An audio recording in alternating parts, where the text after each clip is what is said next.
Legathy. Doth it matter? You had me at Legathy. The man of independent mind. He looks and laughs at all. Welcome back to the Father of the Man podcast. I'm one of your hosts, Derek Bashan. And I'm the other one, Wade Johnson. That's him. Today we're going to be really zooming in on and fleshing out the concept of legacy. What does it mean? What doesn't it mean? We're going to be talking about whether or not it's important in this day and age.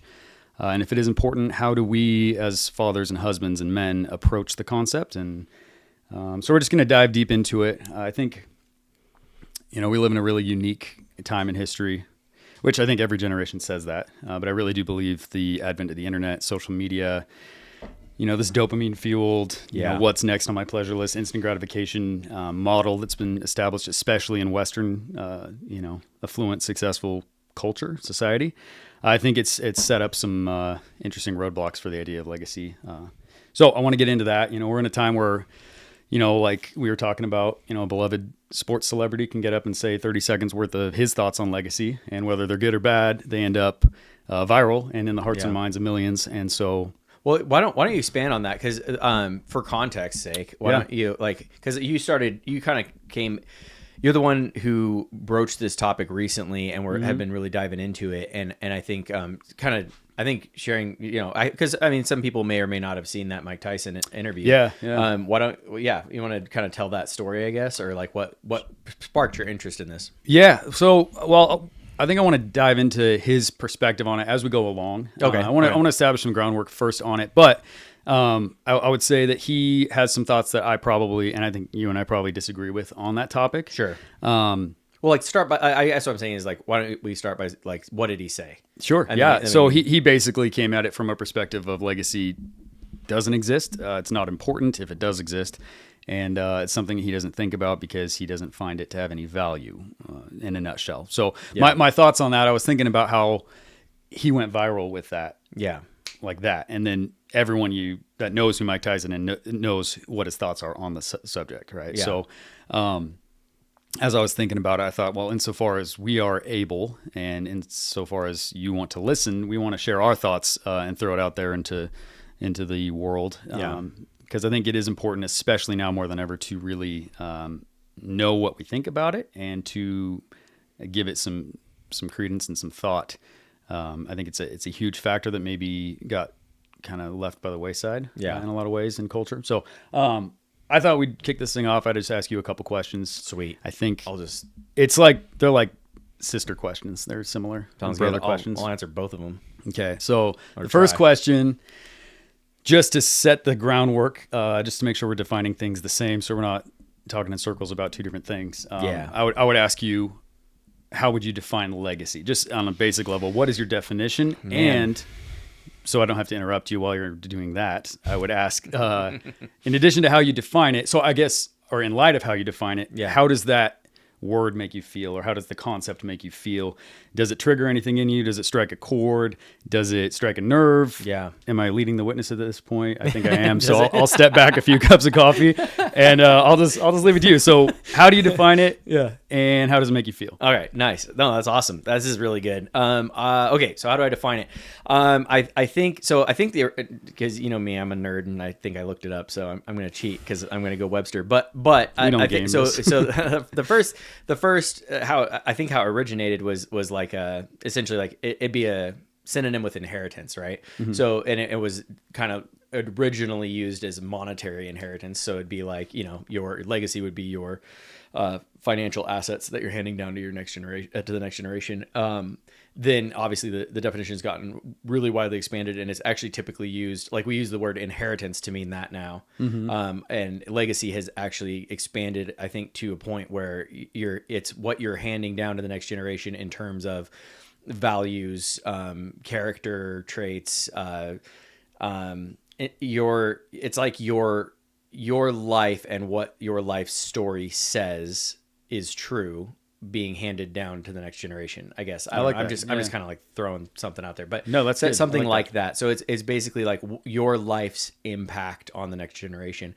And I think that's really definitionally, I think there's kind of almost two branches of that. I think it means the same thing both ways, but one branch is your next generation, meaning your children, and your children's children, right? That's like the most, your family legacy, right? Sure. And I think that's one that most people, that everybody has inherently, because you have a family, whether or not you decide to procreate or whatever, not or whatever. Procreate's a specific thing, or whatever. Making waffles. Yeah, exactly. Yeah, children is what we're talking about here. Yeah, there we go. Yeah, so if you have children, that's obvious. But even if you choose not to, that actually is also part of your legacy, whether or not you're creating a next generation or not. And then the other branch of that would be more like a public or societal or cultural legacy. And that would be more for people who, everybody has that to some extent too, but it's more talked about, I think, and more obvious in people who have a broader social impact or in a cultural impact. So like a celebrity like Mike Tyson, or, like any other celebrity or thought leader or whatever, so somebody in the public sphere, their legacy, it's this idea of like how future generations will think of them. So it's almost like a legacy of fame to some extent, of like popularity, and like what that person, again, I think it really ties into story, like what your life's story says is true about you and about the world and about what's important and all that. So so you kind of have these two branches, right, of like family and then public, and I think everybody has that to some extent, just by being a person. Like your life is being lived. Yeah. Like, so the fact that you exist and you're living your life, like that's why we think in terms of story so much. It's because our life is a story that we're writing. Right. So that's where I go with it. And then the second part, how does it make me feel? I think the short version of that, to not go on forever, is, I think it makes me feel, responsibility, I guess would be the word that I would say. Yeah, that's good. I think it makes me feel like what I do actually does matter to more than just myself. I think it ties in with things we've talked about before, like dominion and stewardship, and these ideas of something being given. So there's two things. One, it makes me realize that I have been given a legacy, and then the responsibility then is to further that legacy and to build that legacy and to add to what I've been given, right? So not just take it and squander it, not just take it and keep it where it is, but to take it, be grateful for it, and try to even multiply it and improve on it. I think there's a parable about that. Yeah, probably. Yeah. No, the parable of the talents, exactly. Yeah, I think it's tied in with that. So I feel like that's where my mind goes with it. And then the other thing I feel or think about with legacy is, it's really tied in with our core topics of this podcast, and like what we're all about with Task Book Alpha, Club for Intentional Fathers. Check it out. Shout out Task Book Alpha. Yeah. So with all that, the whole idea is that we are responsible to someone for some people. So in other words, like we're responsible to God for how we lead our families and for how we cultivate our children and invest in our families. So it's that responsibility to and responsibility for, and it takes it away from us and our personal glory, I guess. So that's all right. Off the cuff, man. Well, tune in next week for our next episode. Hey, how'd I do? That was good. Okay, yeah. No, I think generally, I think I'm on board with all of that. Cool. My definitionally, just so I think to distill it down a little bit. Yeah, what specifically are we talking about? Well, I think we're talking about the same thing, but just for the listeners, I would say if you wanted to boil down the term legacy, I think you could boil it down to the actions you take in your life and the effects they have. Yeah, that's on good. Everybody. Yeah. Those you have, like you said, there's the distinction, right? Private and public, but there's still, an influence either way. No, I think that nails it. Really well. And then as far as that's interesting. You say your feeling is responsibility, and you come from your background with the legacy you've been left. You want to steward it well, and I think that's super cool. And that's a little bit foreign to me. Sure. I come from the other side of the tracks where the the feeling or gut reaction I have is motivation. Yeah. So when I hear the term, Interesting. Well, when I hear the term that's legacy, and we'll get into this later in the podcast, but like my personal background with my father and his absence, he kind of left. That's the thing. He left a legacy that wasn't good, but it was still a legacy, right? So his legacy was horrible. Mm-hmm. And there was a lot that had to be overcome through that. And so it's interesting because my desire when I think about legacy is I want to be the first in my lineage to establish a solid legacy. You know what I'm saying? Which is super cool. Or at least my recent lineage. I know, Somebody going way probably back. did way back there. Yeah, but going way back, there have been some very unsavory men that have that I came from ultimately. Yeah. But yeah, so responsibility, motivation, and just understanding. Well, I think the first point that we wanted to talk about, does legacy exist? I think I'd say yeah. Yeah, I think legacy is inevitable, like you were saying, like whether it's positive or negative, whether it exists or not is I think definitely very readily apparent in the fact that it's like, of course your actions, and that your definition really helps with that, of course your actions affect those around you. Yeah. Mm-hmm. You know? And so if we're boiling it down to that point of what we do affects others, then yeah. Like no doubt. Right. Yep. I tend to think of it in like examples of major historical events that have happened. Okay. The legacy of, the guy that decided to assassinate Archduke Ferdinand and kick off World War I, right? Like, huge implications. See, I didn't right? even know that. That's so cool. Or you just said that like everybody knows that. Like, Archduke Ferdinand. I think you can Google Here's that. The I thing, think man. No, I'm sure you're probably. I do not doubt you. I'm just saying that sounded really cool. Thanks, buddy. Right on, man. Yeah. Kick off World War I. Yeah, but and then all the way back, right? We were talking recently about the examples of like Adam and Eve's disobedience in the garden left a legacy of sin and death, right? Oof. Like that's huge. Same with lot. Christ and his sacrifice, legacy of life, eternal, right? Like so. My tendency is to go into the sphere of like huge world-altering, history-altering things. Right. But what's really interesting is that those people are people, right? Yeah. Well, it's a magnification of what is true in everybody's of life, everybody, right? right? Yeah. So I think the tendency can be to be like, oh yeah, well I don't have a huge position of influence. I'm not a king. I'm not a savior, for example, right? And it not that the tendency or the desire is to pass the buck to people who actually have a chance to make a difference. But the reality is, not to sound cheesy or stupid, but like in everything we do, whether we've been given one talent to invest or 100, right? We're still called to invest, right? Like you use the parable example, right? So whether it's, just simple average working folk that have families that are just doing life, or, it's Elon Musk or somebody, it doesn't matter how big the scale gets, because it's still, we each have a responsibility in those, in the spheres that we are in to maximize, I think, legacy, if that makes sense. Oh, it makes tons of sense. And it's super important, because I think part of why legacy, if there has been a lack of focus on it, which I think there has been in our culture, I think I would attribute it, my first two guesses, not that I've studied this deeply, but at a glance, the first two guesses I would make is, one is, well, they may be rooted in the same thing. It's that we have a very individualistic society, right? So like Western culture is very individual focused, and we're all about the rights and the freedoms of the individual, and even how we raise our kids, like, there's a lot of this thought of, in the past, it would be more of the kids would take on the role of whatever the father did. Like, that's why a lot of last names are trades, right? Like you have like Fletcher and I can't think of another one. Taylor. Thank you. I need at least two examples. Guitar maker. Yeah. Harvesters. I don't know.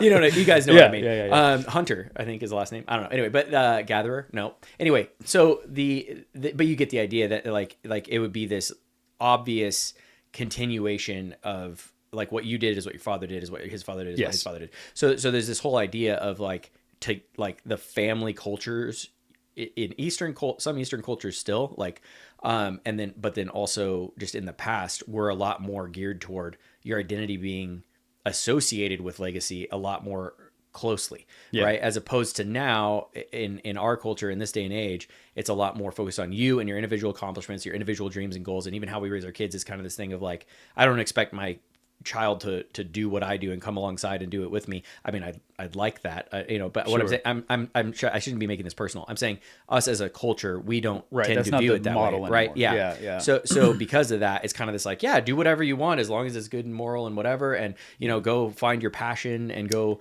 all that. So And which is good. The I mean, common it's fine. phrase that goes along with that often is whatever makes you happy. Right, exactly. Whatever makes you happy, and again, so it's this. I think there are pros to an individual freedoms and individual things, like Sure, yeah. like in so far as we're recognizing that we're all created in God's image and that He has a plan for our lives, and there's things that you are an individual, right? Yeah, yeah. But I think that there's also a lot that we have lost as a culture by moving away from that focus on the family unit and that family identity, and because we are social creatures, right? Like we are created to have fellowship with each other, and like when you break it apart and isolate people too much, I think it lends toward the breakdown that we're seeing of the family and all these other things. So I don't know. So I'm kind of getting into deep water here, but just to simplify it, I think that part of the reason why we've lost a vision for legacy is because of partly focusing on individuals as opposed to a family identity in our culture. And then the other part being the legacy that you were talking about of like that magnified legacy of, I think of the example of, so that movie Troy or whatever, where Achilles. Oh yeah. Right. So it's a telling of that story, and I'm not as up on the source material of the Iliad as I would like to be. I'm pretty sure you could smoke me on that. Well, but I'll let you think that. Okay, Mr. Archduke Ferdinand. Okay. No, basically the his whole character is like, like he disdains people who don't do these insanely huge, great things because no one will remember their name. And he's all about his name being remembered, right? Which is a form of legacy. Yeah. It's like, I want people to remember my name. But again, it's for him. He's serving himself for himself. So it's that whole thing of like before we were talking about it's for God and we're serving and we're building up others, Right. As opposed to his whole thing is like for him, by him, about him, and again, it's that individualistic, but it's like, and so a lot of our heroes in our culture are not patriarchs. They're not people who are investing in others and building families. They're people who have sacrificed their entire life on the altar of individual accomplishment for their own glory. Right. Right. Well said. Michael Jordan, whatever, you get the idea. Well, and to that point, Mike Tyson, right? Exactly. Right. He's for a lot of men, he's a hero. I think a lot of people don't know or have forgotten some of his colorful past, and what we talk about that. But the point criminal is, right? Past. Raping people past. Yeah, but I think. I think you nailed it when talking about individuality, right? And elevating, essentially what I think of it as is elevating the self above the family, elevating the self above community. Yeah. And, again, whatever makes me happiest is what I'm going to pursue. You should go get the career instead of building a family. You should go travel instead of having kids. All that kind of stuff is like, well, what's the end goal of that? And why are we promoting that? But with the even like Troy, right?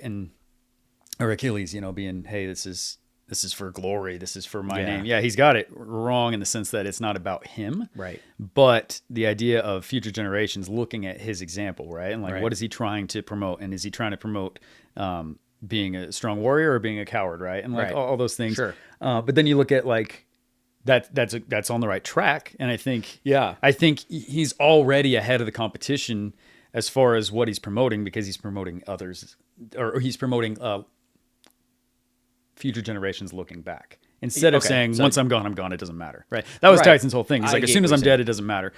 At least Achilles is like, well, I want future generations to see what I'm leaving behind and to see the greatness of me, which is wrong. Sure. But at least he's acknowledging that legacy exists and he wants to have one. Well, and then you marry that to, okay, so anything that seems to be, we've been talking about this a lot, like anything that seems to come alongside truth but isn't quite truth, figure out what the difference is, right? Yeah. And you look at the Bible and it says, a good name is rather to be chosen than great riches. Yeah. Right? So it is important to have a good name. Yeah. The difference being, it's not saying a good name is rather to be chosen than great riches because it'll make you look awesome.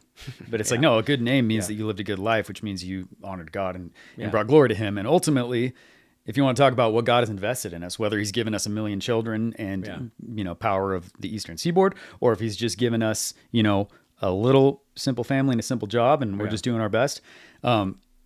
At the base of all of it, for all humanity, he's given us his image and his likeness. Yeah. And I think that in itself should make us ponder how effectively are we reflecting his image and his likeness and the way that he operates in the Imago Dei. So I think legacy, just for that reason alone, different from the secular perspective, is no, like we're supposed to be reflections of God, and he has clearly established family, good name, all the things that you find in Scripture modeled, I think are summed up in the heart of God and how he is. So even in having a good name, clearly the intent in Scripture is not to make yourself glorious; it's to make him glorious, right? So I don't remember where. Yeah, no, absolutely. Well, and to pick that apart a little bit, because so you have like we're touching on like a few different worldviews here, because you have the Mike Tyson thing, which in that interview a girl was asking him essentially like, it's a really funny interview. It's kind of depressing. It's really funny. I mean, yeah, it is. It's darkly funny. Yeah, because like this kid's like looking up to him, and she's like,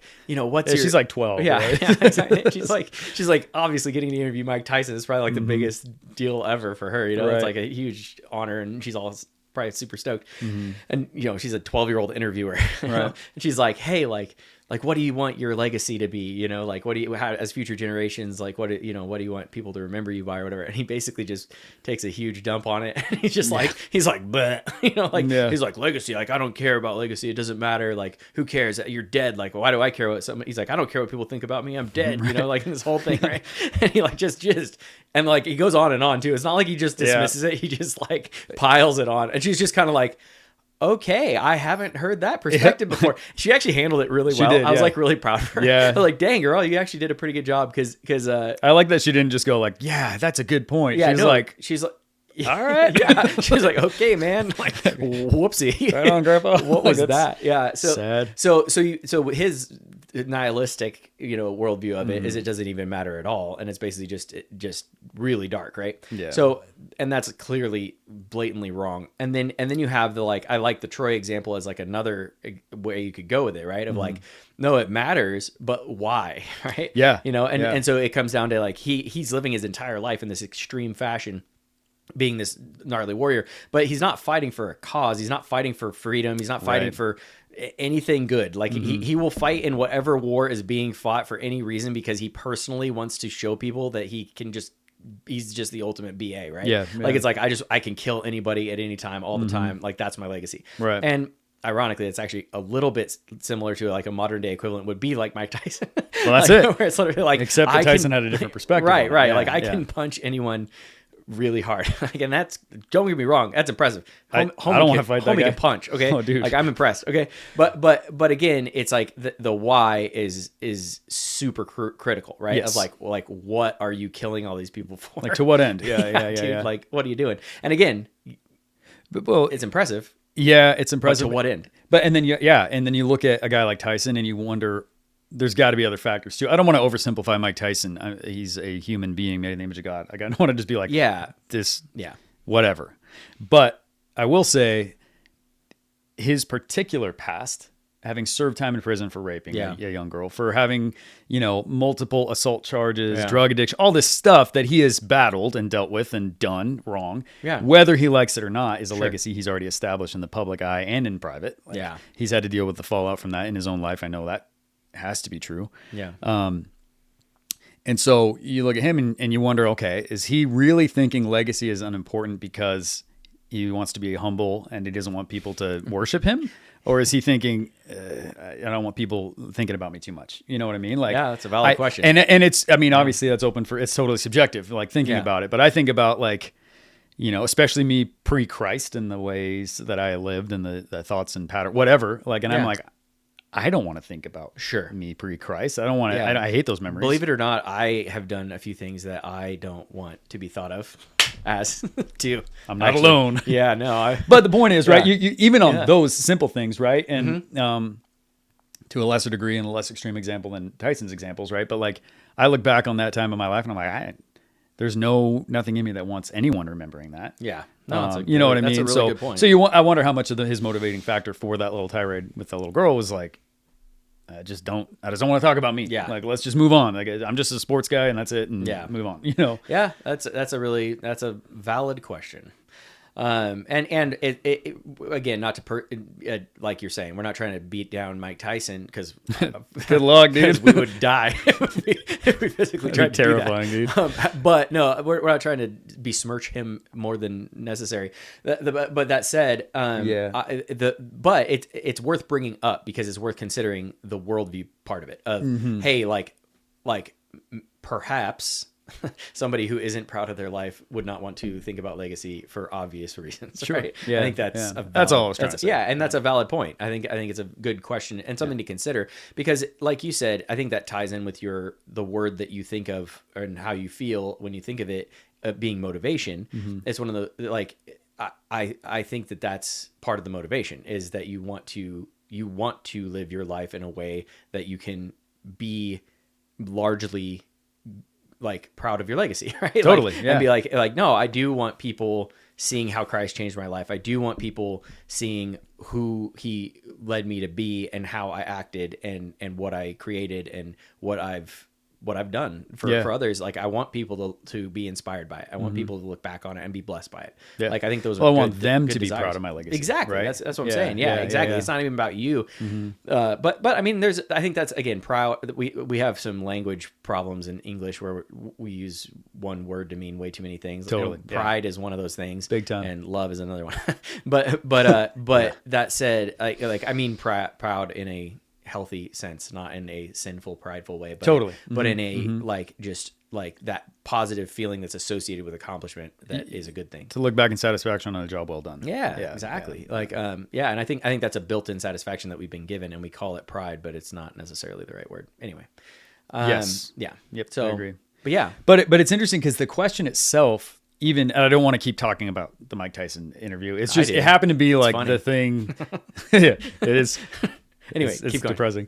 But it happened to be the thing on my mind, all right, lately. Yeah. And that was that recent fight and all that, whatever. Fight. Yeah. It's super cool. Whatever.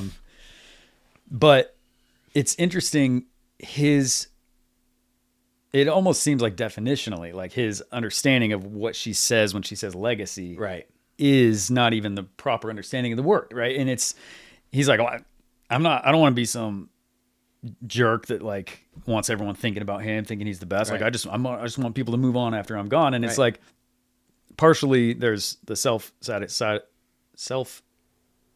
gratifying side of it. Yeah, that's a But it's also just a fundamental misunderstanding of what the idea of legacy means based on how culture has shaped our ideas on this concept. Yeah. Because we're so successful. And again, this is a very Western problem. Like I lived in Asia for a year and they're big on legacy over there. Like individualistic stuff is just a different thing. Like families take care of, like, for example, the elderly all the way to the grave. Like the what? The elderly, they take care of them. They live with them. They don't ship them off to old folks' homes or whatever. Like there's a very family oriented, family structure side of things there. Not to say that it's well, not they have a without its strong problems. sense of family identity. Yeah. In addition to their individual identity. And coincidentally, they're also, like where I was living, very, very poor and not successful according to like Western metrics. Right? Sure. So like literally living in grass huts, some of them. Right. Like, which is, that's happening all over the world, obviously. But I'm just saying, like, Western success, the affluence that comes along with it is a blessing, and it's great. Yeah. Until it's not. Yeah. And I think the thing that has tipped it over the edge as far as redefining people's perspectives is social media, and is like, hey, you need to keep up with the Joneses. Yeah. Like, look at all these other people and how they're doing it. You should be doing this. You deserve this. You've earned this. Go buy this $80,000 truck that you can't afford. Go do the things that you're not supposed, like put off family, put off children, put off marriage, put off all those things in pursuit of sexual gratification. Yeah. Tinder, grab yourself a Tinder account and just go be crazy for a while. Like what, like it totally is you. And so it's no surprise that a guy, especially in Mike Tyson's shoes, where he's a celebrity who has it all, like it's no surprise that his understanding of it fundamentally would be like, oh yeah, like, well, I don't want it to be all about me eventually. It's like, well, it never was. Well, like, he's 100%. And I think it's interesting because he's speaking to the Achilles definition of it, right? Mm-hmm. Like he's saying like, I don't want to be like that guy. Like I'm not, and I think he is somewhat partially going for a type of humility there. I think it might be a stab at humility Yeah. where he's trying to say like, I don't want to, like, it doesn't matter. I'm dead.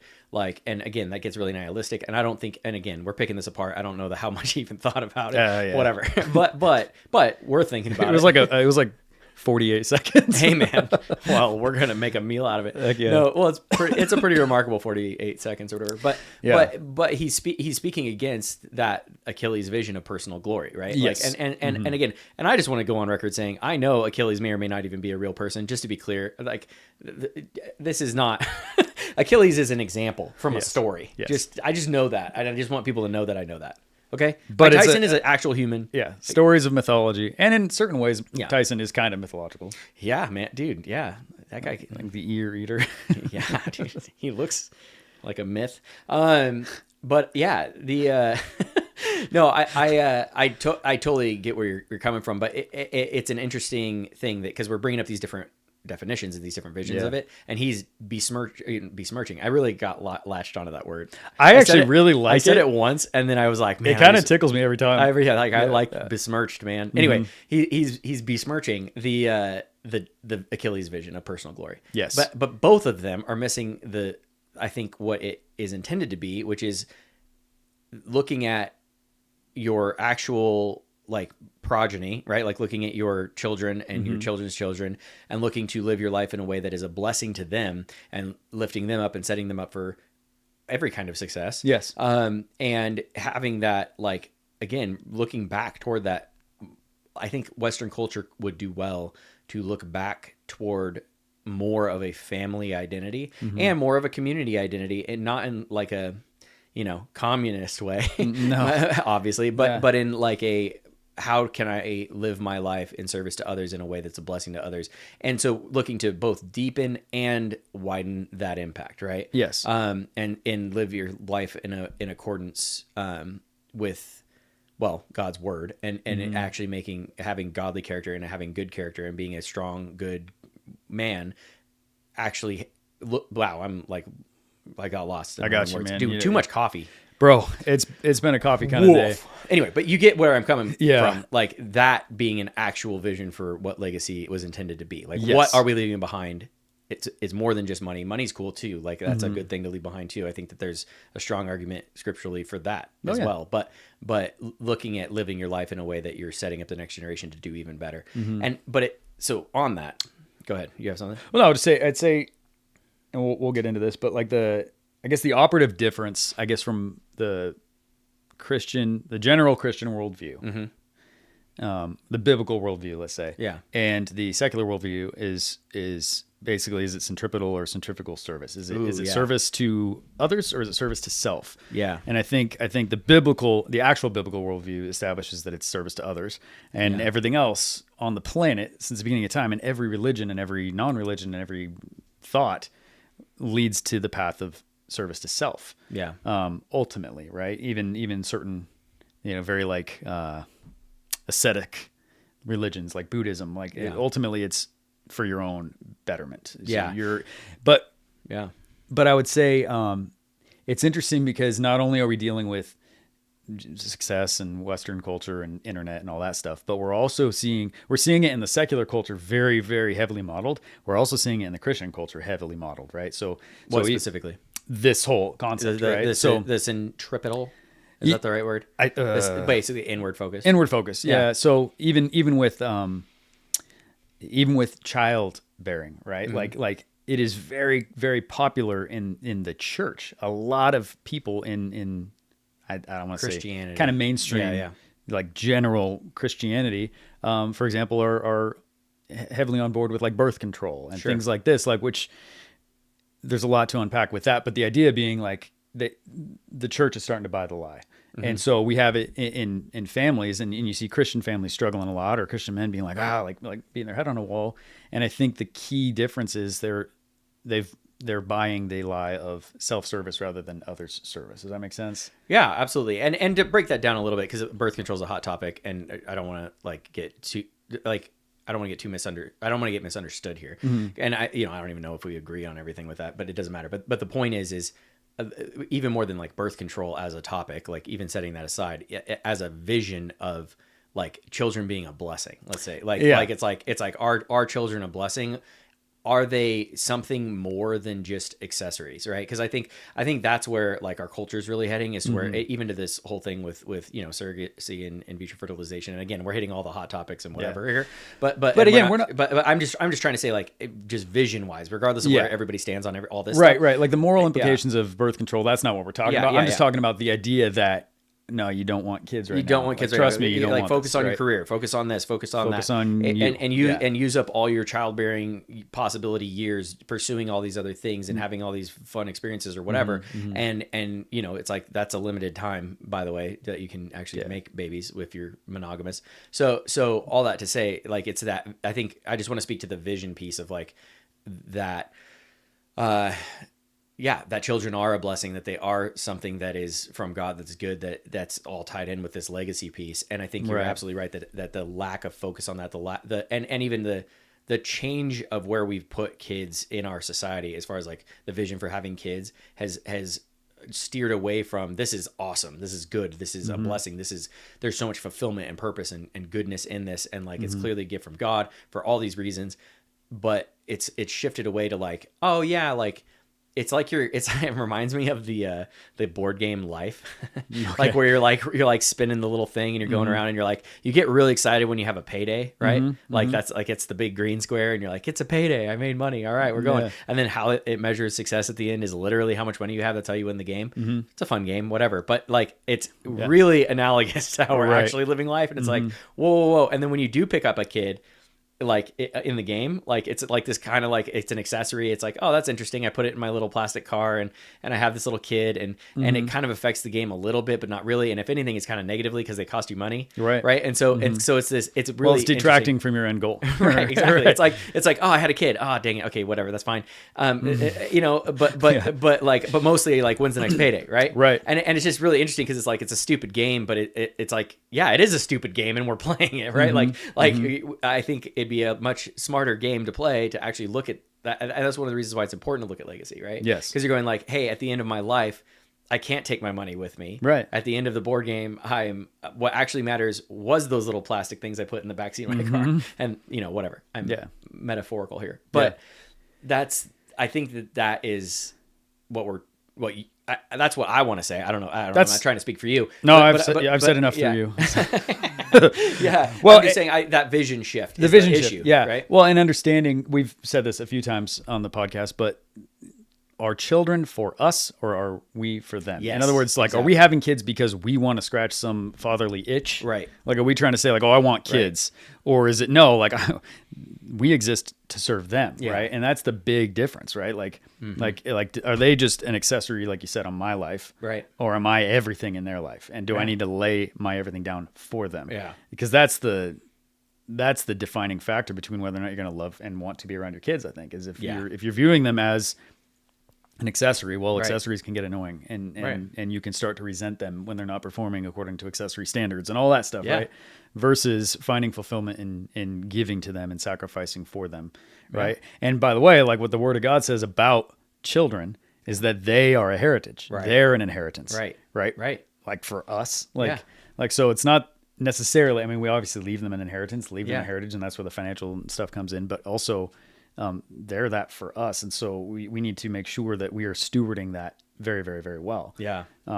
Because that's the thing. Like, just because you're not serving self, just because you've tried, just, as much as we can, we try to align ourselves with Christ's model of sacrifice and service to others, doesn't mean you're not reaping the blessings of that. Oh, yeah. But there's tons of blessing in But that. the motivation isn't the blessing. The motivation is blessing them. Yeah. And as a result, you experience the blessing. And I think that's a huge part of why he says he does things beyond what we could ask or expect. Yeah. Because we would ask or expect a certain thing that would bless us or make us happy. And he does something in the inverse when we're serving him that we're like, whoa, like I am so much more fulfilled than I ever thought I would be in this. Yeah. Yeah. No, that's a really good point. And it's so interesting, because I think even thought leaders that have latched onto the idea that I think people have discovered that there is happiness and fulfillment and they've discovered some of the blessings of having a good family, of Yeah. having a good marriage, of having like a healthy relationship with your kids and raising them well, and like there's a lot of like there's a lot of secular people that are catching on to this benefit for society and like what we need for our country, and like from just even like a conservative perspective, right? Sure. Like Yeah. a traditionalist perspective of like these are, and that's good. They're on to truth here. You know, it's a good thing. But it's interesting because I think that one thing that can lead to is, again, you're like you're just speaking to really well. This like, why are you doing it? Is like, yeah, that's how you're going to be the most fulfilled. Yeah. Right. Like, it's like, yeah, that's where actual happiness lies, and they're not wrong. But it's a catch-22 because it's like, yeah, if you're doing it just for yourself though, like then you're actually not unlocking the full benefit of that. You know what I mean? And I think knowing why you're doing what you're doing is really important. Yeah. And so, yes, insofar as everybody's all on board with, yeah, let's have kids, let's have a traditional nuclear family, let's like raise our kids to have good moral values and be good members of society, and all of that is, I am obviously super for it.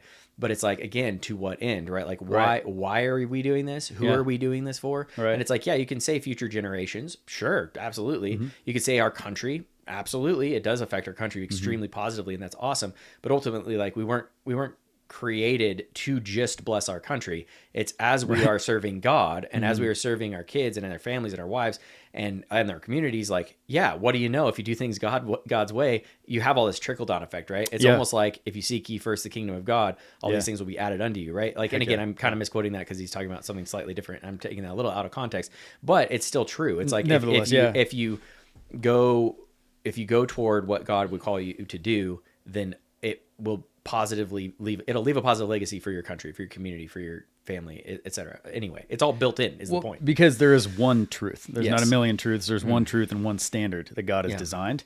And so the closer you get to that, just practically, right? It's common grace, right? Yeah. The closer you get to taking advantage of the weather cycles and rain patterns, for example, you can also have really good crops. Yeah. God has designed it so that you can have good crops, even if you don't believe in him, but you're pursuing intelligent, farming, for example. And it's the same thing with everything, right? Yeah. If you're pursuing things that are aligned with truth, the truth, you're going to find benefit and blessing from it. Yeah. The difference is, what's the key motivation there, right? Yeah. And when your motivation shifts from, okay, I want to be happier, to I want them to be happier, it's just so much richer, I think. And you end up happier. Well, that's it, Yeah.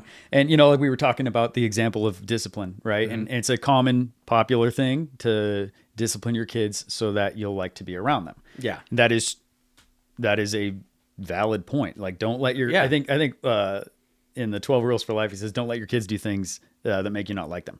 Yeah, the Jordan Peterson. Yeah. So, which is effectively true. It's like, I'm not going to, 100%. like, I'm going to discipline my kid, but if the end game of it is just so that I like them, Right. it's like, okay, yeah, you'll like them more. Well, like, and- if they're and not that- allowed to scream like banshees and you lay the hammer down, And you liking them will be good for them too. it's I good mean, for, like, yeah, it's all positive. It is beneficial, right? Yeah. And it is aligned with truth. How about, I want to discipline my kids in order that they will thrive and not be social morons. Right. You know what I mean? Yeah. Like so that they can grow up to be productive, strong members of society, disciplined and smart and intelligent. Yeah. So you're doing it for them, not for you. You're doing it for them. Yeah. But again, the result is still so great. Yeah. Like you're when you pour into your kids for their sake, out of love for them, you'll find yourself loving them so much more than you ever thought you could, right? Yeah, Like, absolutely. Well, and loving and liking them a lot more than you thought you could. And it's interesting because and I don't want to speak for Jordan Peterson because, like, goodness gracious, I couldn't bucko, I couldn't do bucko. it. I couldn't do it. But I'll throw out there too. I don't think that he would say that is the point. Like, I don't think that he's like, I don't think that that's his end game, is in the sense of like, yeah, so you'll like them, the end, full stop. Totally. Right? Like, I think he obviously, his whole point is that it's good for them too, and it's just a better way to live. Yeah, it's more nuanced than that. And he's right. Yeah. But I would also say that I think that I'll just say that I think there's a benefit to that statement, in that it can be a helpful guideline for practical parenting. Yeah. So in the sense that like if you're finding that you're resenting your kid if you're finding that you're just constantly annoyed, Mm-hmm. I think that can be useful as a trigger to go, okay, something's off here. I want to invest in him differently. Totally. Right. Like, so, Totally. so I think that it can be helpful on a practical level, Yeah. but I completely agree with you that as an end goal or as a purpose for why you're training your kid, it obviously falls short. It has to be of for the them. point, right? It has to be for them. Right. Yeah. Yeah. And I think, and that's a good point. Good distinction. I just want to throw that out there. And I would say, again, like the common grace thing we were talking about, that is aligned with Scripture. Yeah. Like whether or not he would come out and say, well, the Bible says discipline your kids so that you like them. Right. It's like, Right. But if you want to go down that road, yeah, you can find that is just practically, effectively true. Yeah. And the opposite is also true, right? Like don't discipline your kids ever. Right. So you don't, whatever, like whatever the argument soft is for parenting, that. whatever. But the point is you see the results of that and it's like, oh, like, Oh, well, they're miserable. So Yeah. if you align yourself more with truth as a father and as a husband, you're just going to find more success in building that legacy. Yeah. Yeah. 100%. Well, it's all built in, and there's a lot of ways to approach, right living and character and what the legacy you want to be living. But if you are coming at it from a secular worldview, I think that you can find a lot of truth, and I think you can find a lot of practical things to do that would be helpful. But if you follow them all the way to their source, they are coming from, well, I'll be even more specific. I was gonna say Judeo-Christian values. I'm gonna go all the way to Christian values. Yeah. Just because if you trace it back to its source, it is coming back to that Imago Dei, created in the image of God. He has a plan for you and a purpose, and he has actual, like, that is where we get morality from. Yeah. Yeah. Like, and whether you know it or not, like, that's where it's coming from. And it's really, it's interesting to listen to, atheist debates on that. And it's wild to see them try and trace their source of morality back to something other than like God's word.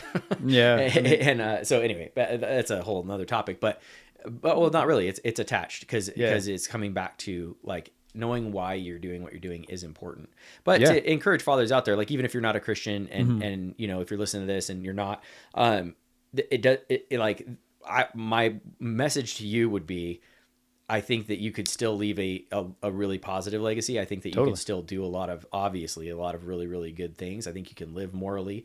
I think you could do, be a great father on a lot of metrics. Totally. But I think that it's still sad to me because I feel like you're missing the why and the source and ultimately the best how. Yeah. Totally. Of how to do this. And so anyway, just look into it. Think about it. This is worth considering. I want to read the Bible maybe and see what you think about it. I like it. Yeah. And to that point, I like it. Yeah. Simple. Me too, man. Yeah. To the point that you just made, the numbers are in as far as single parent versus two parent households. Yeah. And specifically mom and dad households. Right. And it's not arbitrary. It's not loaded statistics. It's like across the board, overwhelmingly single parent households. The kids grow up and in these places where there's more single parenthood, crime is way higher. Yeah, across like many, radically higher. like night and day. And then in towns with similar populations but more two parent households, the crime is significantly lower. Sure. And they've measured this across many different metrics. And the point of it is that those aren't Christian studies. That's not like, hey, where town, like Sodom and Gomorrah versus like the celestial city. Like, oh yeah, no crime up in heaven. Like it's like, yeah. But the point is, that's a good point. The metric of following, whether we know it or not, the true path or what God has designed as like the optimal path for family and even for single guys, like, all of that. Like insofar as you're following the truth, you're going to see more success in people. You're going to see people thriving a lot better. You're going to see a lot less crime rates in the family. You're going to see kids going off and being successful at whatever they do. Yeah. And so, yeah, to your point, it's not, Christians are the only people that can succeed. Like that's not true at all. But it is comforting having the answer as to the why, right? Because as we're thinking about this stuff, and I know plenty of men are thinking about this stuff, trying to figure out how they want to establish themselves and their legacy for their families and how they want to raise their kids. It's like we have the why, which is really, a huge leg up. Yeah, like, it is. Yeah. And yeah, absolutely. Yeah. So legacy. Mm-hmm. Yeah. Let's talk about the difference between motivation and responsibility. Yeah. Because those were our two words, right? Like that's how we felt. So why do we think that is? Well, I'll share a little bit of my background, I guess. So, you know this, but I'm going to pretend to be telling you the story about me because I will pretend some to of be these people interested. don't know this No, story. I'm totally kidding. Dude, I'm barely interested. I am still interested. All right, whatever, man. No. Yeah, I'll pretend I Whatever. haven't heard it before. Go ahead. So I was born on another planet. Oh my gosh. Just kidding. This is way more interesting than I thought it would be. No, so I have, well, now 4 siblings, but at the time, back in 1996, I had 3 older siblings and myself. I was 6, living with mom and dad. Mom's unemployed because she's employed in the sense that she's homeschooling us. Sure. Dad has already cheated on mom multiple times, and she's forgiven him, taken him back, and really been a stellar example of Christ-like forgiveness. Yeah. And then one day he brought us all into the living room and was like, I don't love your mom anymore. And if you guys want a relationship with me, you can initiate. Peace out. And he left my mom for another woman. Yeah. And effectively he left us for another woman. Right. And I haven't seen him since 1996. So,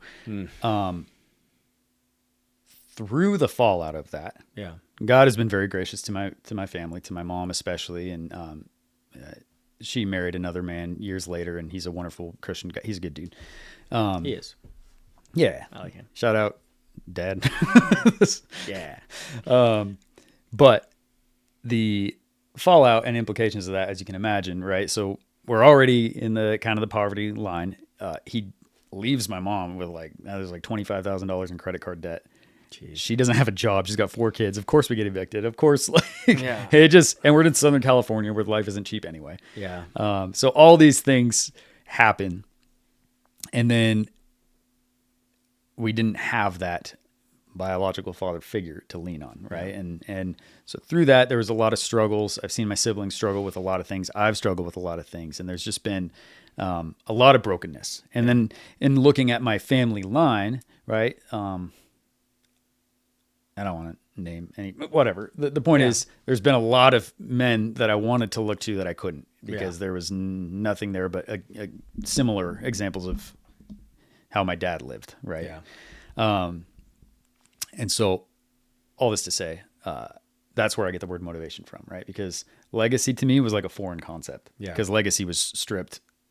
Or at least a good legacy, right? It was Right. like, oh, that's a bad legacy. Right. And I know what I don't want. So I guess my motivation in seeing how he treated his family was like, whoa, I see the fallout from that. I see the negative effect. I see the spiritual hell that my mom went through and siblings and myself. And I was, from an early age, deeply motivated to want to establish a legacy of uprightness and love and service to my wife and kids. And ultimately, I've been so blessed and supported by my best friends. That's been a huge factor in it, in the survival, I would say, of what could have been. Knowing my own tendencies, my tendencies. And to be in a place now of having a little army of kids and a wonderful wife, there is nothing better than them, and I love them, and it's I could not ask or think for a better thing than what I have now that the Lord has given me, right? And so I guess I'm constantly motivated. Before I had the wife and kids, and now more than ever, just motivated to establish something so that my kids don't have to look at what I looked at in my father. Right. So I guess that's what I mean by motivation. It just gets me excited. I'm like, it gives me a vision for the future. Not just the here and now. Hey, this is fun. I like playing with my kids. I like, hanging out with my wife, whatever. It's like, no, I want this to be something that they can look to and build their own lives on, for forever, so. Dude, that's awesome. That's that's a full-on inspiring story of redemption and awesome. I'm always blessed by you. Always, just say that. Yeah, well, a lot of the time. Write that down. Sometimes I'm blessed by you, and this is one of those times. No, that's awesome, man. I think that makes a ton of sense. That motivation would be the thing, and I'll just say on record that you have turned that around, and that's why it's inspiring. And again, not just you, obviously. This is a testimony of Christ in your life, but I've just it's been an honor and a privilege to watch that transformation and to watch you step up and be a man, and like you inspire me a ton because I'm coming from, and this is where I could now to make it about me. Yeah. Thank God. I was tired of talking about myself. Right? Like it's getting a little mushy here. Yeah. No, but no, I think that's where I come in with the responsibility response is and again, I'm gonna try to be not too self-deprecating here. I don't want to be a total. I'll do downer. it for you. If you Yeah, exactly. Yeah, no, but I guess what I'm trying to. I also have a testimony of Christ's work in my life, and so I'm not trying to undermine that by what I'm about to say. But I will just say that, like, I feel like the man who's been given much and to whom much is required, and I feel like in my failings, when I have failed, it feels like an added betrayal. Does that make sense? So in other words, it's kind of one of those things where if I'm not, when I wasn't doing as well, when I wasn't pursuing God, when I wasn't pursuing goodness and virtue and life, like, I truly felt like a prodigal son in the sense of like I was given a lot of blessing and I was actively squandering it, right? Yeah. Now, obviously, the Lord's done a lot of work in my life, and I don't feel like I'm in that place now, thank God. Yeah. But at the same time, that's where, like, if I'm not doing well, I have not that whatever. I don't want to get whatever. Not. I just feel like I of all people have even less of an excuse, if that makes any sense. Sure. Like, not that there is an excuse for not doing well, but I'm just saying, Yeah, like, yeah. I don't like, I've been set up for success so much. And you know, I guess I'll share my story, too, to some extent, just real quick, but my story is in many ways the opposite of yours, as we know, right? So it's, I'm like a 4th generation Christian, lot of successful entrepreneurs in my family, a lot of just really faithful, godly men in my family. And I'm very, very, very legacy rich. Like, and I'm the youngest of 8 kids, and all of my siblings are walking with the Lord and have had successful marriages and raising their kids in the nurture and admonition of the Lord. My parents have 50 grandchildren, of which I have 3. So major Numbers up to contributor. 50. Yeah, dude, 50. Dang, yeah. dude. So and so it's a just on paper, it's an incredible legacy of like just numbers, because not only is it just, very procreative, but it's also like everybody's invested in their families. It's not just like we're, making them with anybody and leaving them alone. We're sticking with the same people and raising them in the nurture and admonition of the Lord, right? Yeah. And so and that's just, it's really, really, really rare, and I've been given that, and it's a tremendous blessing. So I feel the responsibility, because if I'm viewing it from the perspective of the parable of the talents, I'm going, all right, so I've I've been given this, and I'm supposed to like invest and grow and improve on that, right? Right. And again, it's not all about. I don't view the responsibility. I view it as a positive responsibility, in the sense that at times when I'm not thinking correctly, I can view it as a weight, right? And I think to some extent that's good to. Well, it's a lot to live wake up to. me up, yeah. But it's a good thing in that it's a high calling, right? And so I'm really grateful for it. But yeah, all that to say, I think whether we are kind of on pretty extreme ends of that legacy spectrum, and I just think it's really cool that for both of us, it is incredibly motivating, because my motivation is coming from responsibility, right? Yeah. But it's just really cool. So for wherever you guys are at on this spectrum of legacy, of whether you've inherited nothing, or inherited just an incredible rich, Christian heritage, either way, the buck stops with you, and it is your responsibility. Like Derek has stepped up and just proven, and continues to prove every day, that like you can come from inheriting zilch or even negative, and make it, and especially, again, I'm just going to keep pointing people to the gospel here, but like especially in Christ, like if you are in the Word and transformed by Him, like anything is truly possible, and it's really, really cool. And you are a huge inspiration to me, and to see someone like yourself do so well is, again, from my perspective, super inspiring and convicting of like, oh man, what am I doing? You know what I mean? Like, Yeah. like I need to, I want to, in a good way, not I need to in this, like, again, I'm not trying to flagellate myself and be like, you idiot, you've been given so much. Why are you squandering? Right. It's not that negative way, but in this way of like, dude, so much is possible. Yeah. Like this is so good. And like, and I can do more, I can grow more, I can be more. And, so anyway, and that's why having like brothers in arms and people who are with going through life with you, like you were saying, like these close friendships, is super critical to point each other back toward like this vision of living for others, serving God, investing in your family, and being men. It's really cool. Yeah, man. I agree.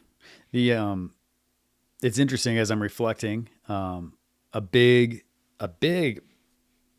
turning point for me with like, I guess getting lined out on like, okay, I know I want legacy and a good legacy. I know I want to establish this.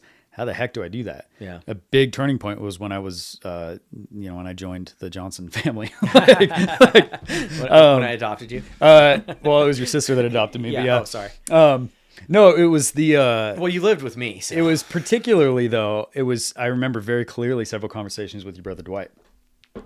Yeah. And he modeled to me not only a guy that was doing his own thing, just working hard and sacrificing for his family and making a bunch of kids and just doing life well. Yeah. But he, like many people, like took me under his wing and spoke to me and like encouraged me and called me higher as a man. Yeah. Like this little twerp in skinny jeans and, 17 years old or whatever. Yeah. Like, and to this day, like one of the motivating factors for me and family was thinking about how he modeled his family. And I was like, I want that too. Because I could see the benefit of it. I could see the blessing. So it goes back to your original point about like private versus public legacy. Yeah. It's like interesting. Dwight had both. Yeah. And that's what I want, right? Yeah. I don't only want my kids to grow up and to be successful and to seek the Lord with us, with mom and dad, but I want their friends, and the people that they meet to see that legacy and want more of that, right? So yeah, that's a really good point, man. Because it's interesting because I separated it out for clarity at the beginning of this idea of like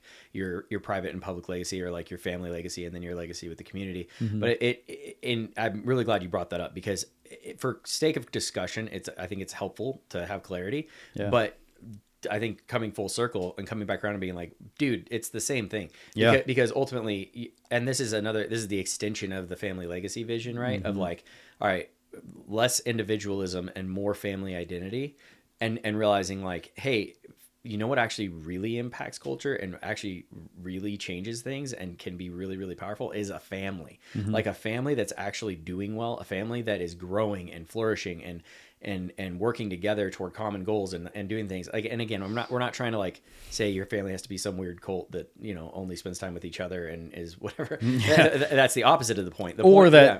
Family is the only option. Right. Exactly. Family's not the only way to have a legacy. Yeah, exactly. Yeah. But the Apostle Paul did pretty darn good without a family. He did all right. But yeah, but it's not said enough that a family that has a rich family culture and is doing really well, like actually has a really powerful potential for public legacy as well. Like it like you just testified to that, right? It's like, and that's been like, praise the Lord, it's something I've seen growing up in my family. And I'm, as you know, Bob, I am the youngest of my family by a lot. So I'm like 7.5 years younger than the next one up from me. And shout out Naomi. But because of that, I'm almost like I'm in this weird space between the grandkids and the rest of my siblings. I'm like kind of the bridge, right? So I'm like the de facto, like I should be. If I'm not the fun uncle, I am failing miserably. Yeah. And so if I haven't been that to one of my nieces or nephews, it's my bad. I should be by rights positionally. Yep. But that said, because I've been able to kind of watch them, because they're so much older than me, they're just super, super old. Like these are old people. No, because my siblings are so much older, that I've been able to see them raise kids and live their lives and do things. And I'm saying all this to say, I have seen the impact that they've had in their communities. Mm-hmm. At firsthand, I've been able to see, or at least secondhand, I've been able to see how many people have stories like yours, Right. like that are like, hey, the first example I saw of a good marriage was this person or whatever, and it is transformative. It's contagious. It's awesome. It's motivating all around. So yeah, I think it's great to blend that back together and go, whoa, no, yeah, like yes, they're two separate ideas, but one dramatically can affect the other as far as your family can affect the broader culture in a really, really tangible ways. Well, and the opposite is true, right? Like if your public persona legacy is much different than your family legacy, then one of the two is farcical, right? Yeah. And I would say that the shinier one is probably the imitation, right? So, you get the example with like, mega church pastors who are, shiny and fancy, and then their families are in shambles, or whatever. Like, it's an unfortunately common tale. Yeah. If your walk is consistent and you are pursuing serving others and pursuing God ultimately, I think you will find the two should go hand in hand. Yeah. Right. Yeah. It seems to be the case. Yeah. All right. Well, nice, dude. Yeah. I'd be interested to hear some of the ways that other people view legacy. I think you and I we're like-minded in so many ways, and it'd be nice to hear some other perspectives. Yeah. Yeah. If you think legacy doesn't matter, I would love to hear your argument for that. Yeah. Or some practical ways that you implement legacy, or what it means to you. I think the question it. you started with is really good. Like, what do you think it means? Have you thought about it at all? And then do you how does it make you feel? Is a really good question. I think I agree. Thanks for asking me that question, man. You're welcome, man. It was a great question. No, but to put that out there to the audience, to all of our fans, Friends. Yeah, friends. That question, like, how does that make you feel? Do you feel like it's a good thing, a bad thing, something you don't have, something you do have? Do you want to create one? Are you thinking, and then realizing like you are creating one, right? Yeah. One way or the other, and like having a vision for it and acknowledging it and taking the lead on it, and taking ownership of it, I think I think you should do those things. And I think that's a huge factor even with Tasbook Alpha and what we're doing with that, right? Yeah. It's practical ways to implement establishing a good legacy, right? Yeah, so. it's a tool. It's a tool in the belt of a father who wants to spend time with his kids and invest in them and to make memories and do stuff. So again, another shameless shout out, tasbookalpha.com, a club for intentional fathers. Yep. Anything else you wanted to say on the topic of legacy? Oh, I was going to say like, comment, and subscribe. Oh, no. I'm sorry. I'm sorry. No. I mean, you should do that, though. Yeah. Duh. I think we said a lot of good stuff. I like it. I like where we're at with it. You good? And I don't purport to be an expert on the topic. These are the things that I've found as I've been thinking about it. I'll purport you to be. Copy that. Cool, man. Well, all right. Therefore, on his poverty that hangs his head and moan. The coward slave, we pass him by. We dare be poor for all that. For all that and all that. Our toils obscure and all that. The rank is but the guinea's stand. The